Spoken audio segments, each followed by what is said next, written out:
Yəni kim bir şeyə qəlbən bağlanarsa olur onun qulu. Qəlbən bir şeyə bağlanarsa, insanlar var müxtəlif şeylər, qəbrə bağlananlar var, olur qəbrin qulu.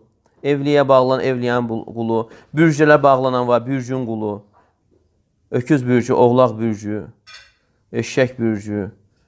Yəni elə bir ki, bu insan artıq Allahdan qorxmaq əvəzinə bürcdən qorxur. Allaha ümid bəsləmək əvəzinə bürclərə ümid bəsləyir. Ona görə o bürclər olan qəzetləri belə evlərə daxil etmək özü artıq təhlükəli bir iş sayılır.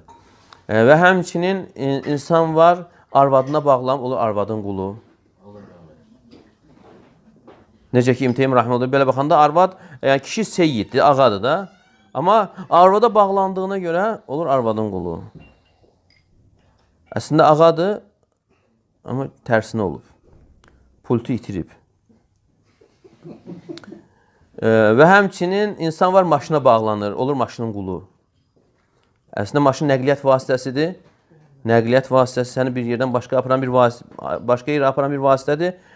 Amma görürsən ki, maşına bağlandığına görə maşın ona xidmət etmək əvəzinə bu maşına xidmət edir. Səhər axşam maşını yuyur. Səhər axşam maşını. Yəni belə də olanda nə olur? Görürsən artıq bu maşın qəlbindən bağlandığına görə maşın cızılır. Maşın cızılanda maşın cızılmır, onun ürəyi cızılır. Ondan sonra o xəstəliklər, stres, şəkər, təzyiq. Nəyə görə? Bax, burada olduğuna görə.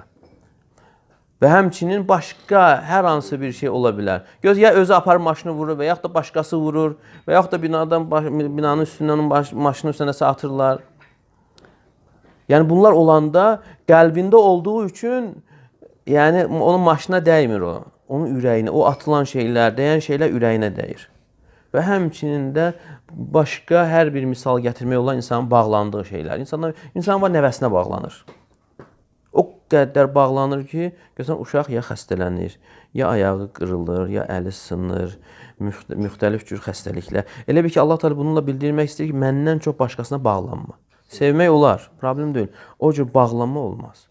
Yəni bura, yəni qəlb evi insan bilməlidir ki, Allahı tanımaq, Allahı sevmək üçün, tövhid üçün yaradılan bir evdir. Ora mənası şeyləri yerləşdirməməli. Yerləşdirdisə, onun quluna çevrilir, bu cür əziyyət çəkir və digər problemlərdir. Yəni o da nədir? Allah Teala'nın insana bağlandığı ilə əzab verməsidir.